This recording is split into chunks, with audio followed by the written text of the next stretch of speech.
Қайырлы күн, қалайсыздар? Мен бүгін сіздерге осындай міне керемет дәмді қызыл ірімшіктің жасалу жолымен бөлісетін боламын. Менің каналыма тіркелмеген болсаңыздар, лайк басып, комментарий қалдырып кеттіңіздер.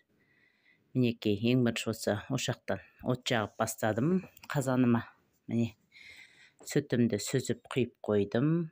Астын баяу отта ақырындап қайнағанға шейін баяу от жағып қоямыз астына. Бұл тартылмаған, қаймағы алынбаған сүт. Енді осы сүтіміз кішкене қайнағанға шейін астына отты жағып қоямыз. Қазанға жасаған тамақтың дәмі енді өте ерекше болады. Сондықтан сіздерге де жасап көріңіздер. Міне көктем келгенде біз осындай қысқа сары ірімшіктерімізді дайындап аламыз. Бізге қысты күні жент жасағанға және дастарханға қоюымыз қажет. Міне сүтімді қайнап пісуге жақындады. Бетінде қаймағын араластырып жібергеннен кейін осылай айранымызды жиектетіп құямыз жиегіне. Ортасына құя салмаңыздар. Тез іруге жақсы болады.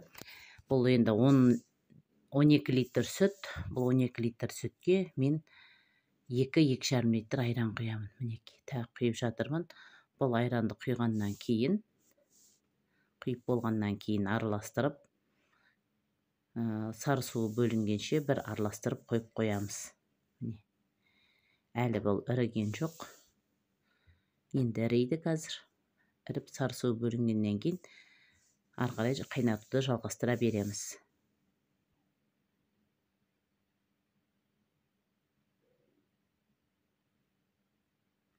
Астының оты әлі баяу. Мінекей, енді іріп жатыр. Сары суынан бөлінді ірімшігіміз. Енді кішкене осы кезде отын күшейтіп жібереміз. Міне, әдем болып іріді. Енді осының суы суалғанша 3,5-4 сағатқа шейін қайнататын боламыз.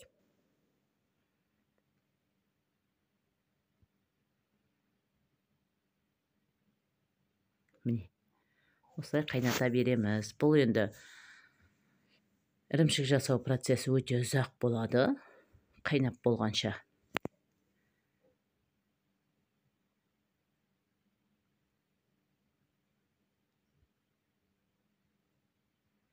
Бір сағаттан артық уақыт өтті қайнап атқанына.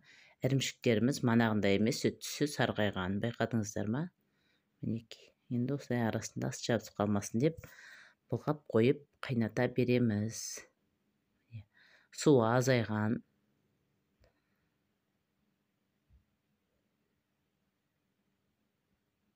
Осылай қайната береміз енді. Әбден суы сарқылғанша.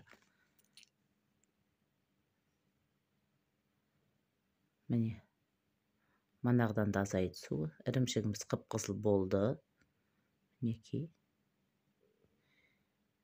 Әбден суы сарқылған кезде осыны түсіріп аламыз табағымызға.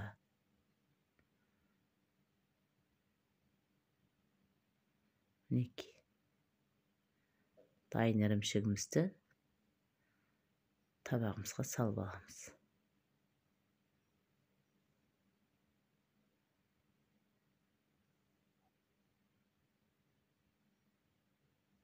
Міне, ірімшігіміз дайын.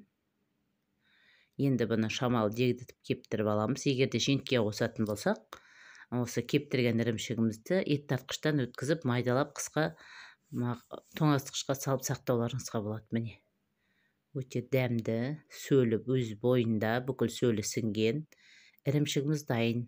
Сіздер де жасап көріңіздер. Менің каналыма тіркеліп лайк басып кетіңіздер. Мені қолдағандарыңыз үшін сіздерге көп-көп рахмет. Ас болсын.